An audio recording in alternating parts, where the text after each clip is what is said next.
आज अगर आप अपनी बाइक या कार में पेट्रोल भरवाने जाते हैं तो हो सकता है आपको पता भी ना हो कि टैंक में सिर्फ पेट्रोल नहीं बल्कि सरकार का एक बड़ा सपना भी जा रहा है।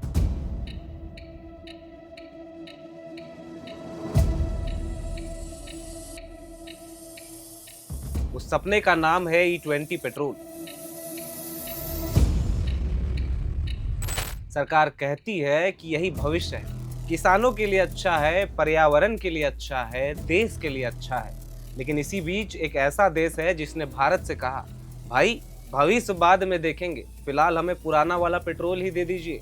और मजेदार बात यह है कि वो देश पाकिस्तान नहीं है या कोई और जलनखोर दोस्त नहीं है, बल्कि भारत का सबसे भरोसेमंद पड़ोसी भूटान है। जी हाँ, सरकार जिस E20 पेट्रोल को पूरे देश में लागू करने की तैयारी कर रही है, उसी E20 को लेने से भूटान ने मना कर दिया है।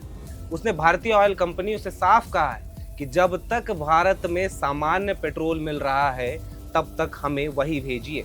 अब सवाल यह है कि आखिर भूटान को ऐसी कौन सी बात समझ में आ गई, जो भारत में करोड़ों वाहन मालिकों को समझाने की कोशिश ऑयल कंपनियां कर रही है।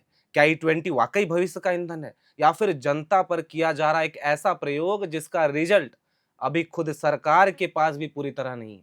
और अगर E20 इतना ही शानदार है तो भारत का सबसे करीबी दोस्त उसे लेने से हिचक क्यों रहा है?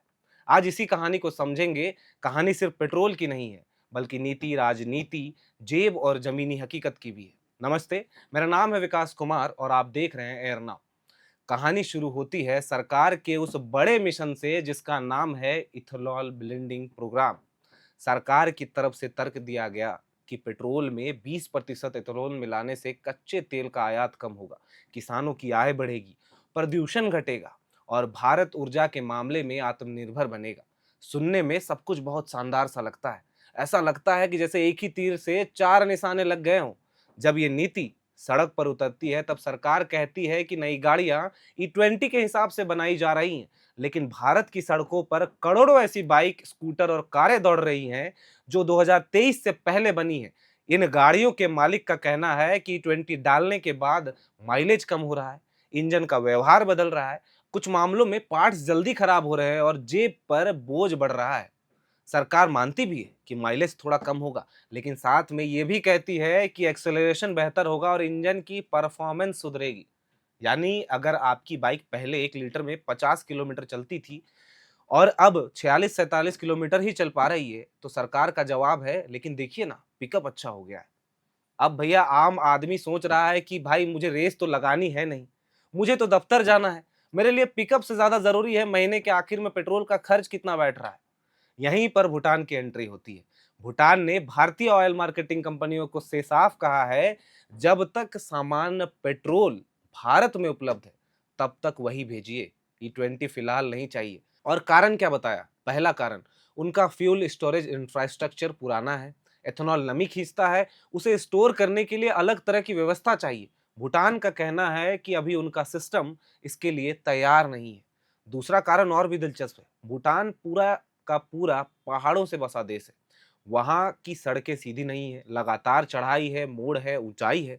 वहाँ गाड़ियों से लगातार पूरा दम चाहिए। अधिकारियों को डर है कि E20 उनके पहाड़ी इलाकों में वो भरोसेमंद प्रदर्शन नहीं दे पाएगा जिसकी जरूरत होती है। यानी जिस ईंधन को नितिन गडकरी भविष्य बता रहे हैं, उसी ईंधन को लेने से भूटान कह रहा है अभी नहीं। केंद्र सरकार के परिवहन मंत्री नितिन गडकरी लंबे समय से एथेनॉल के बड़े समर्थक रहे हैं। उनका तर्क है कि इससे किसानों को फायदा होगा, तेल आयात घटेगा और पर्यावरण को भी लाभ मिलेगा। इन लक्ष्यों पर शायद ही किसी को आपत्ति हो, लेकिन किसी भी नीति की सफलता सिर्फ उसके इरादे से नहीं, बल्कि उसके क्रियान्वयन से तय होती है। अगर लोग माइलेज कम होने से की शिकायत कर रहे हैं, अगर वाहन निर्माता खुद अलग-अलग मॉडल के अलग-अलग सलाह दे रहे हैं, अगर पुराने वाहनों के मालिक असमंजस में हैं, तो इन सवालों का जवाब विज्ञापन से नहीं, डेटा से देना होगा। और सबसे अहम बात, क्या आम उपभोक्ता के पास विकल्प है?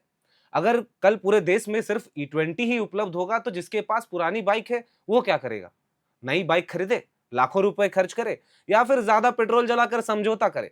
तो कहने का मतलब है कि नीति का उद्देश्य चाहे कितना अच्छा हो, उसका बोझ अगर सबसे ज्यादा उसी आदमी पर पड़े जो पहले से महंगाई की दंश झेल रहा है, तो सवाल उठना स्वाभाविक है। भूटान ने कम से कम इतना तो किया है कि अपनी परिस्थितियों का आकलन किया है और कहा जब तक हमारी तैयारी पूरी नहीं होती तब तक हमें पुराना ईंधन ही चाहिए, यानी पहले तैयारी फिर बदलाव। वहीं भारत में कई बार क्रम उल्टा दिखाई देता है। सरकार ने कहा कि पहले बदलाव लागू कर दीजिए, फिर लोग धीरे धीरे खुद ब खुद उसके हिसाब से ढाल लेंगे। E20 पर कहा जा रहा है कि थोड़ा माइलेज कम होगा लेकिन बड़े फायदे होंगे। हो सकता है भविष्य में ये फायदे सच भी साबित हों, लेकिन भविष्य के नाम पर वर्तमान की दिक्कतों को नजरअंदाज करना भी आसान रास्ता नहीं है, क्योंकि पेट्रोल भरवाने वाला आदमी अर्थशास्त्र नहीं देखता, वो सिर्फ इतना देखता है कि उसकी जेब से कितने रुपए निकले और बाइक कितनी दूर चली। और आखिर में एक दिलचस्प तस्वीर, भारत जो दक्षिण एशिया का सबसे बड़ा देश है, अपने पड़ोसी को नया ईंधन अपनाने के लिए तैयार देखना चाहता है, लेकिन छोटा सा भूटान कह रहा है पहले हमारी जरूरत समझिए। लोकतंत्र में किसी भी नीति को असली परीक्षा मंत्रालय की फाइलों में नहीं होती, पेट्रोल पंप पर होती है। वहां लाइन में खड़ा आदमी अगर मुस्कुरा रहा है तो नीति सफल है, अगर वो हर बार टैंक फुल करवाने समय कैलकुलेटर निकाल रहा है तो सवाल अभी भी खत्म नहीं हुआ है। इसलिए बहस E20 बनाम सामान्य पेट्रोल का नहीं है, बहस इस बात की है कि क्या किसी भी बड़े बदलाव से पहले केंद्र सरकार ने उन करोड़ों लोगों की चिंताओं को उतनी गंभीरता से सुना जितनी गंभीरता से उसने अपने लक्ष्य तय किए थे। अगर नहीं तो इस नीति पर पुनर्विचार की जरूरत है।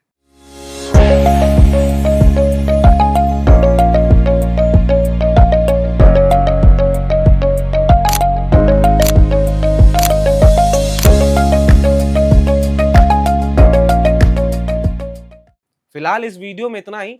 इस पूरे मामले को लेकर आगे जो भी अपडेट्स आएंगे वो हम आपके साथ जरूर साझा करेंगे, लेकिन इस पूरे मामले को लेकर, E20 ब्लेंडिंग को लेकर और गाड़ियों में घट रही माइलेज को लेकर और किस तरह की परेशानियां आप फेस कर रहे हैं, इन तमाम चीजों में कोई राय हो, सलाह हो, वो कमेंट बॉक्स में जरूर लिखिए। वीडियो पसंद आई हो तो चैनल को सब्सक्राइब करें, वीडियो को लाइक करें और ज्यादा से ज्यादा लोगों तक शेयर करें और देखते रहें air now. FRP pressure vessels are made using fiber reinforced plastic, a powerful combination of high strength glass fibers and corrosion resistant resin.